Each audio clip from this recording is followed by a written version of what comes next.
whole system, partly by the media, has been portrayed as if, when it started initially, that the hospitals have become hotbeds for the COVID.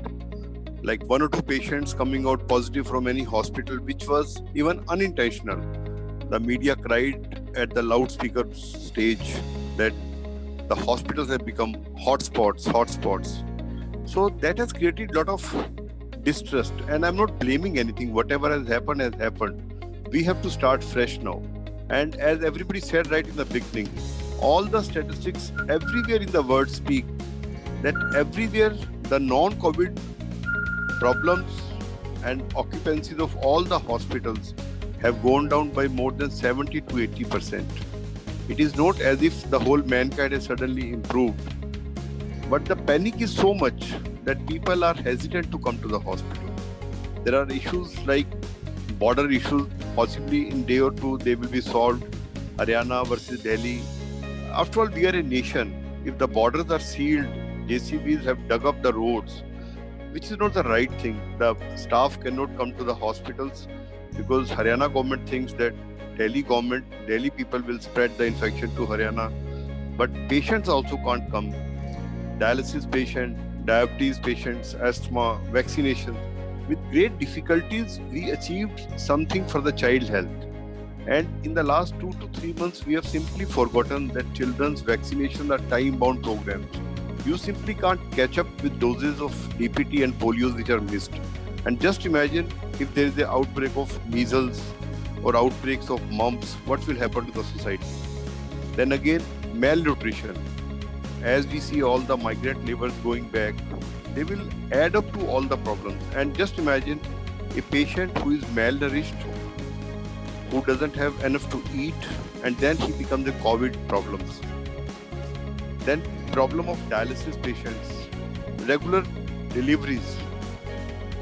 We all have to work very hard to ensure that the trust of the public is brought back into the healthcare delivery system. Again, healthcare workers are also at risk, and that's a fact that in spite of doing the best possible care, people will fall sick. All hospitals are trying their level best. And I want to bring out one thing very clear, that the difference between COVID and non-COVID is one test, and even that test is maximum 70% it can pick up the disease. In spite of doing one test, sometime patient may still be in the stage where they are having the problem, and they may come out positive after 2 to 3 days again. So we have to create a system where borders allow all the healthcare workers to come easily to their hospitals. They don't come with this condition that you have to stay there, you can't come back to the home, you are spreading disease. Then government should have kind of more collaborative approach with non-COVID hospitals. Now most of the hospitals are lying vacant, and at the other end we know that the people are not getting care. So this bridge has to be created where people who need non-COVID essential healthcare services feel comfortable to come to the hospital. And I think platforms like this as well as media can play a very big role, that all hospitals have reasonably good protocols. In spite of having the best protocols, there will be cases who will suddenly become COVID positive in spite of giving the best possible care. We are doing screening everywhere, but sometimes the healthcare workers will come positive, because all of us know that the corona can be there in the asymptomatic people also. So however hard we try, there will be things which people can blame it as mistakes or anything, but these are the problems of the science.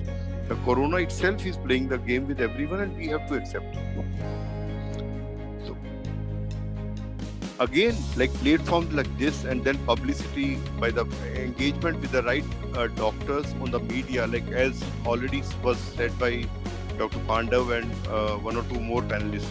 I was also amazed all the time, at least in Delhi media, orthopedicians and cardiologists and cardiothoracic surgeons coming and giving expert advice, which is very baffling for me. Like how can, if someone comes from community medicine, I can understand. He will be having a good knowledge of epidemiology and all, who will be giving a right kind of an advice on the media also on the platform. So until and unless the media has to play a very big role where we can kind of bring faith in the society that all hospitals have good infection control protocols, but there will be cases which will come positive even in a non-COVID hospital. People have to support and people have to accept it.